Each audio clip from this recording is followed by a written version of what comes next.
let's start with one of the biggest, I think, in Philippine history, Heidelin Diaz. You were there in that moment. You're calling that game, that match, that win, and the iconic voice was from you. So, in that moment, why was it one of the biggest for 2021? I'd hate to talk about the experience of, being on the back end of it because it was all about Heidelin Diaz. I mean, that moment was hers and hers alone. It was big because it has never happened. Going around the Olympic Village before and going around the broadcast center, pag sinasabi namin that the Philippines has no gold medal yet in the Olympics, people would ask, you're talking about this Olympics, right? And we would say, no, we don't have an Olympic gold medal, period. In the entire history. Like, no one believes it. Tayo na lang yung may alam because it's in our heads. Hinahanap natin yung gold medal. We all know the silvers, but we can't seem to get the gold. So that moment when it finally happened, it was like an out-of-body experience because you just know that it will go down in history as one of the key moments in Philippine sports. And it's also good because we saw Heidelin struggle throughout her journey. Pang-apat na Olympics niya, from not even finishing to being a wild card entry to the silver medal in Rio to finally capping it in Tokyo for the Olympics. It was just one of the moments that, as a country, we will never forget. Absolutely. And I think we have to congratulate Carlo on his iconic call also. Yeah. The Philippines are gold is... Soundbite. He was in tears. He was in For a tears. time, munti ko na siyang gawing ringtone. Dahil it plays every time, di ba? But, During that, like, after it happened. But you still have a lot more moments, Melo, at the next moment.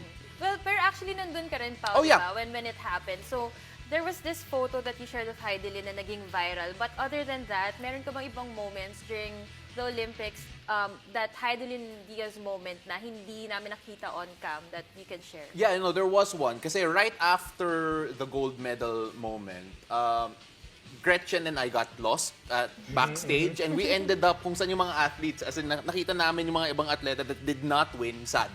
And we walked around and we found Heidi. Siyempre, nagpa-picture kami with Heidelin and asked if we can have a photo with her holding yung medal.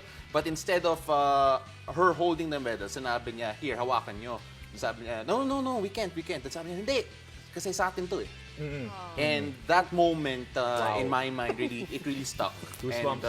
And we had to give that moment to Heidi, as much as we give it to her, that gold medal para sa atin daw talaga. Definitely. I mean, Definitely set the bar high, no? Not just for the Philippines, but even in the Olympics, she set a record. And one more thing na malaki din sa Philippine sports is yung sakat po kaya mo sila Carlo Paalam alongside... Taon namin no? Alongside the other boxers, di ba? We have Nessie Petesio also winning silver, Yumi Marshall winning bronze. So, it was a big year for Philippine boxing. Ano yung mga thoughts mo on their win? I think that every Filipino, nakabangko pa rin talaga sa boxing in terms of just giving us medals in all levels of competition, not just in the Olympics.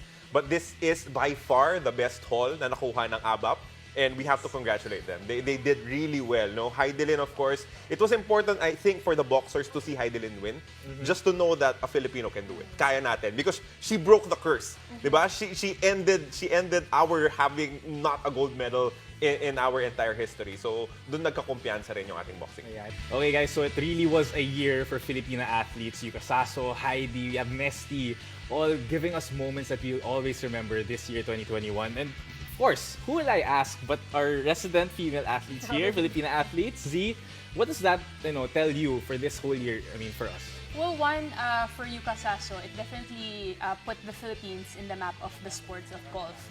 Talaga nagpakilala siya, and we're saying that this is only the beginning for Filipinos to dominate the golfing range.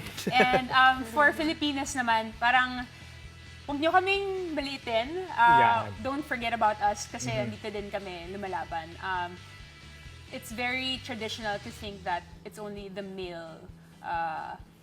males who would dominate sports kasi physicality and whatnot. But 2021 is definitely a game changer for Filipino athletes. Definitely. Mela, you want to add, of course, to what Z has just mentioned?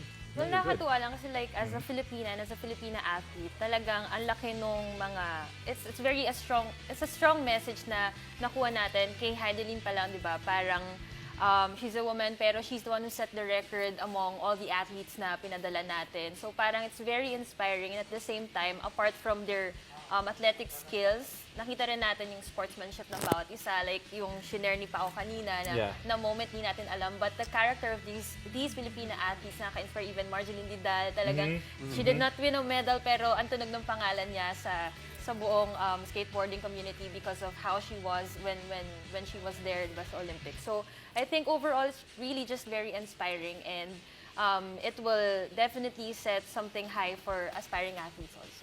It's been a wild, weird year for sports. I can't describe it properly That's an understatement. because grabe, ang dami nangyari. Ang daming bubble, ang daming competition internationally. And when you see all of the achievements that we had despite all of it, it just makes you so much more proud. Again, Jet, thank you very much for hosting the last body. It shows You that do you're a better job. I'm okay here. Yeah, I know, but you learned a lot from Mela. Obviously, Mela being the benchmark there. And again, Z, thank you very much for joining us. Look very festive again. You're making me very excited for fireworks if we do have it.